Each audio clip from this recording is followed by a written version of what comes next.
to Chem Show.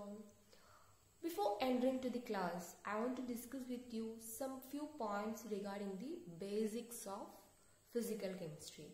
That is what we are studying. Okay, that is, science has played a vital role in the development of modern world, as we all know that. Various branches of science exist, but the most common ones are physics, chemistry and biology.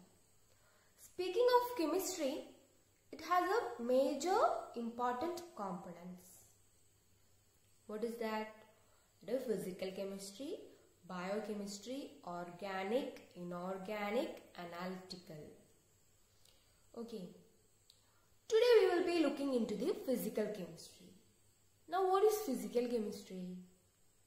As described in Wikipedia, you can say that physical chemistry is the study of macroscopic and particulate phenomena in chemical systems in terms of the principles, practices and concepts of physics such as motion, force, time, thermodynamics, quantum chemistry, statistical thermodynamics, statistical mechanics, analytical dynamics. That is, we will be concentrating on thermodynamics today. Okay. Now, let us start our class. What is thermo? Thermo means heat. Thermo means heat. Dynamics means flow. That is, flow of heat. What do you mean by thermodynamics? Thermodynamics means flow of heat. You can define like this. It is the branch of science that deals with transfer of heat and other forms of energy.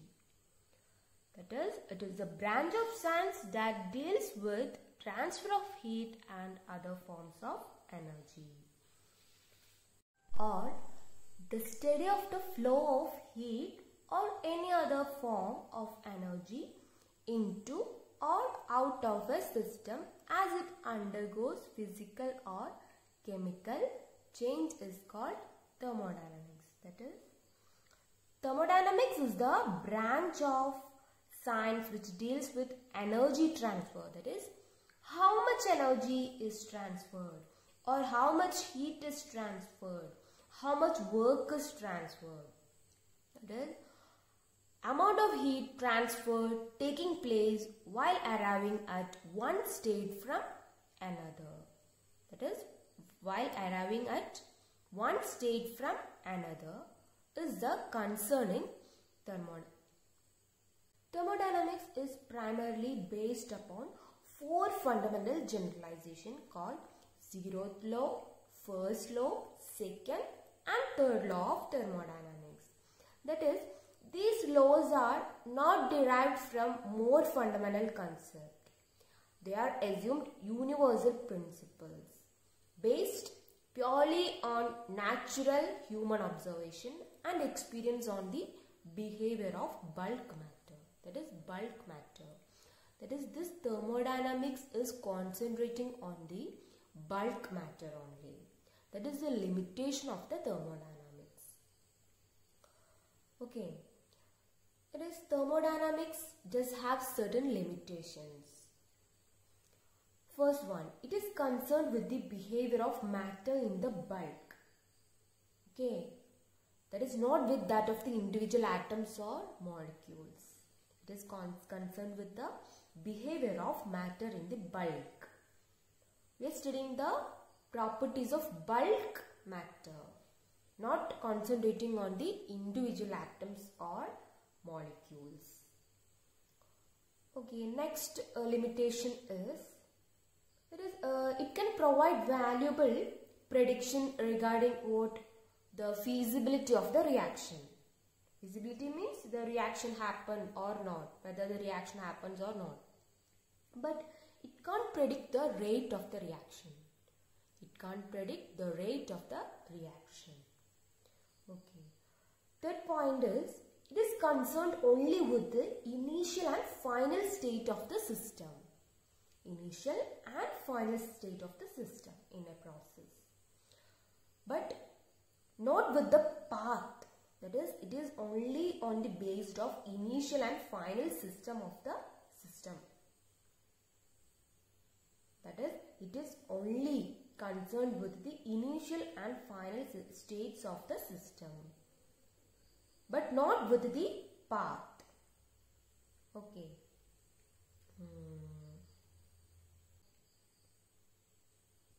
Next, we are focusing on the basic terminology of thermodynamics.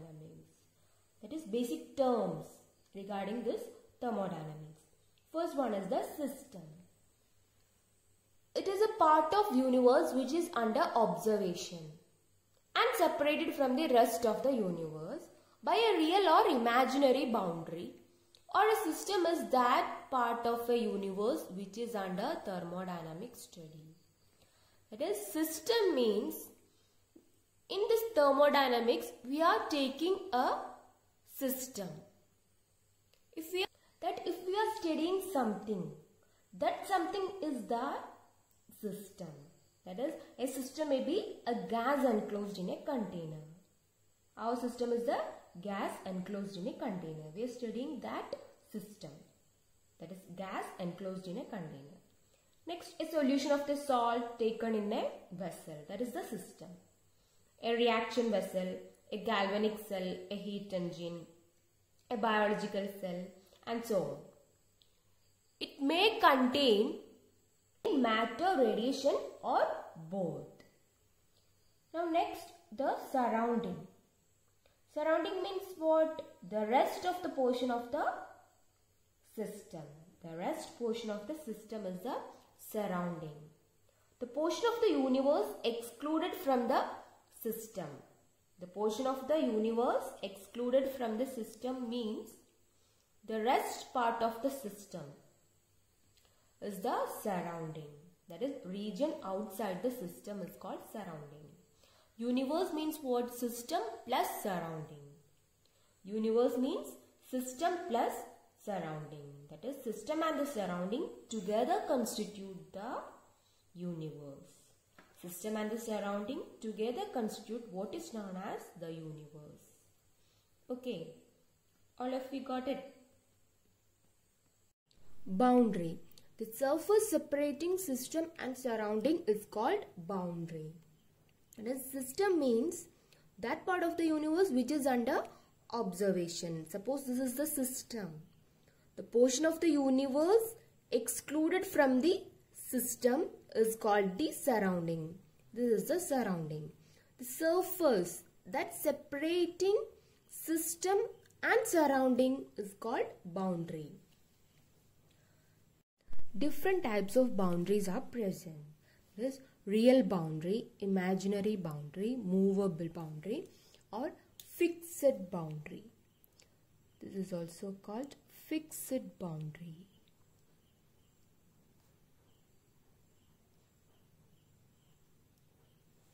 Okay, that is, suppose this is a pen. This is a pen. This pen had a surface that's separating the system from the surrounding. Suppose this is a system and the system has a perfect boundary that separates this system from the surrounding. That is called fixed or real boundary. It is a fixed boundary or real boundary. Now next, what do you mean by imaginary or movable boundary? Movable means from the name itself we can understand that is movable. Suppose this is a container and filled with water. This container is the fixed boundary or real boundary. Or else this water inside this container had a boundary. This water contained inside this container had a boundary that separates this system from the surrounding, but it's an imaginary boundary, or it is also called movable boundary. Okay, got it? Thus boundary are of different types: fixed boundary, real boundary, or imaginary or movable. Next, types of system. First one, open system. That is a system which can exchange both energy and matter with its surrounding is called open system. It is both matter. Matter means the content inside this vessel. Energy as well as energy. A system which can exchange both matter and a system which can exchange both energy and matter with its surrounding is called open system. Okay, can you say one example for open system? That is, it's a boiling water in an open beaker. It is boiling water in an open beaker on a gas stove, or water in an open tank, or tea in an open cup. All these forms an open system. That is, it can absorb. This open system can absorb heat energy from the surrounding and also evaporate, giving out its vapors to the surrounding and eventually reach an equilibrium. Okay. Yes. It can absorb heat energy from the surrounding and as well as evaporate, giving out its vapors to the surrounding. And it can exchange both matter as well as energy. That type of system are called open system. Next, closed system. A system which can exchange only energy but not matter with its surrounding is called closed system. That means this system can exchange only energy. The matter cannot be exchanged. The matter cannot be exchanged. Can you say an example for such system? There is hot tea enclosed in a vessel with conducting walls. That's the matter. It is hot tea enclosed in a vessel with conducting walls forms an example for this. Okay. Since the vessel is closed, matter cannot leave the system or enter the system. Since the vessel is closed, matter cannot leave the system or enter the system. But since the walls are conducting, energy can be exchanged with the surroundings to reach thermal equilibrium eventually.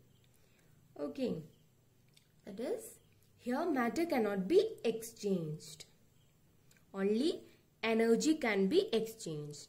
Such type of system are called closed system. Example is a hot tea enclosed in a vessel with conducting walls. Okay, next, last one is an isolated system. That is, a system which can neither exchange energy nor matter with its surrounding is called isolated system. Hence, the energy and matter remains constant for such a system. It is thus a closed system that has neither mechanical nor thermal contact with its surrounding. And such a system can be accomplished by trapping it within an insulating container. That is, in the earlier case we have discussed the hot tea enclosed in a conducting walls form an example for the closed system. But in the case of isolated system, both the energy and matter cannot be exchanged. To get that system, we have to make this conducting walls insulator.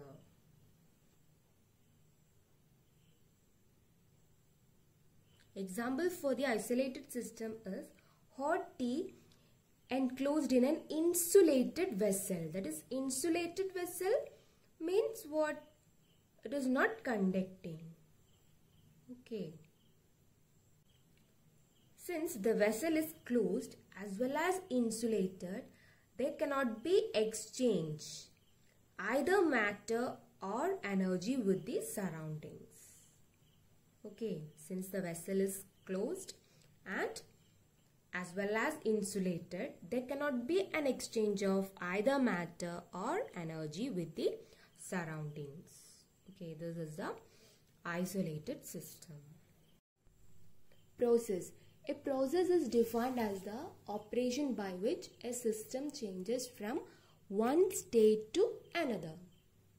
That is, whenever the state of a system changes, it is said to have undergone a process. That is, in thermodynamics, a process is defined as the operation by which a system changes from one state to another. It involves a change in one or more state variables of the system, or it is accompanied by a change in internal energy. Thus, process means it's defined as the operation by which a system changes from one state to another. That is, if a change in variable that may occur during a thermodynamic process is usually denoted by the Greek letter del. This is the Greek letter del as a prefix to the symbol of the variable. For example, that is, if it is a finite changes in the variables pressure, volume, temperature, internal energy during the process are generally represented as, this is del P, del V,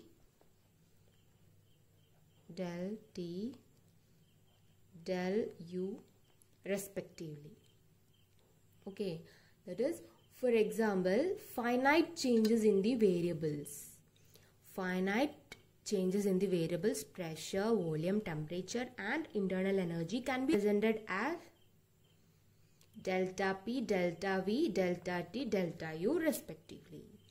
If the changes are very small, that is infinitesimally small changes, may represent it as dP, that is small d, P, dV, dt, du respectively. That is, if the changes are small, then we can represent like this in thermodynamics. Okay.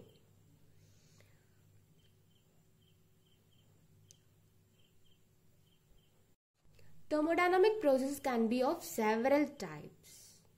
Okay, first one is the isothermal process. What is isothermal process? Isothermal, a process in which the temperature of the system, that is, temperature of the system remains constant throughout a process. That is, delta T is equal to 0. Delta T is equal to 0. It is a process in which the temperature of the system remains constant throughout the process. It's called isothermal process. In such a process, heat can flow from the system to the surroundings and from the surroundings to the system. In such a system, isothermal process, heat can flow from the system to the surroundings and from the surroundings to the system. Okay. Now next, adiabatic process. What do you mean by adiabatic process? A process in which no heat enters or leaves the system. Heat. In this adiabatic process, no heat enters or leaves the system. In such a process, the system is thermally insulated from the surroundings. Okay, the system is thermally insulated from the surroundings. Then there is no transfer of heat. It is Q is equal to 0 or dQ is equal to 0. There is no heat enters or leaves the system, adiabatic process. Now next, isochoric process. A process in which the volume of the system is kept constant. Here del V is equal to 0. delta V is equal to 0. That is, volume of the system is kept constant. Such a process is called isochoric process. That is a reaction occurring in a sealed container of constant volume corresponds to such a process. Next, isobaric process. That is, delta P is equal to 0. Okay, can you define what is isobaric process? That is, pressure is kept constant. That is a process in which the pressure of the system is kept constant. It's called isobaric process. Now next is the cyclic process. Cyclic process means if a system returns to its initial state. If the thermodynamic properties of a system returns to their original value. That is after a series of different processes. After a series of different processes, if the thermodynamic properties of a system returns to its original value, the overall process is referred to as cyclic process. That is a cyclic process. If a process starts from here, A, then it will be returning here. Okay. That is, the process starts and ends from the same point. Okay. Now next is the endothermic and exothermic process. We have already studied in the earlier classes. That is, a process in which energy is absorbed as heat is called endothermic process. Energy is absorbed as heat. It's called endothermic process. In this endothermic process, heat energy is not released. Okay. What is exothermic process? During an exothermic process, heat energy is released. That is, during an exothermic process, heat energy is released. A process in which energy is liberated as heat is called exothermic process. That is, example for endothermic process is melting of ice or vaporization of water. Heat flows into system from the surrounding. Equilibrium or thermodynamic equilibrium. That is, when will you say a system is in equilibrium? That is, when a system is in equilibrium, if the variables that specify the state of the system do not change with time. Okay, that means if a state of equilibrium exists when there is no change in any of the system's macroscopic properties with time. There is no change in the macroscopic properties of that system. Does macroscopic properties means we have already discussed earlier. That is pressure, temperature, volume, internal energy. All these are macroscopic properties. Or else we can define like this also. That is, a system is said to be in equilibrium with its surrounding if an infinitesimal change in its condition in opposite direction causes opposite changes in its state. That is, a system in which the macroscopic properties do not undergo any change with time is said to be in thermodynamic equilibrium. Suppose for an example, if you are considering an heterogeneous system, more than one phase. It consists of more than one phase. Okay. Then if it is in equilibrium, the macroscopic properties in the various phases remain unaltered with time. There is no change in the macroscopic properties. Okay. There are three kinds of equilibria. That is thermal equilibrium, mechanical equilibrium and chemical equilibrium. What is thermal equilibrium? A system is said to be in thermal equilibrium if there is no flow of heat from one portion of system to another. That is, a system is said to be in thermal equilibrium if there is no flow of heat from one portion of the system to another. This is possible if the temperature remains the same throughout in all parts of the system. Okay, that is, A system is in thermal equilibrium when there is no flow of heat from one portion of it into another.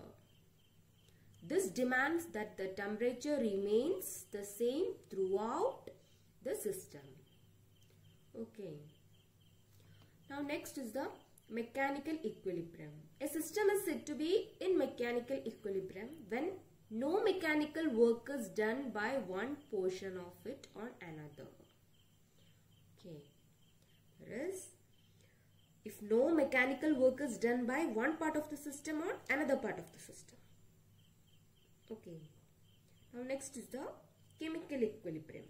A system is said to be in chemical equilibrium if the composition remains the same throughout all parts of the system. That is, a system is said to be in chemical equilibrium if the composition remains the same throughout all parts of the system. Okay. That is, in this video we have discussed the basics of the thermodynamics. Okay, that is, thermodynamics provides an accurate and useful description of the equilibrium properties of any sample of matter containing a very large number of particles. Thus, it is of immense importance in chemistry and its application is necessitated in every other topic of chemistry. Let us wind up the section. Thank you.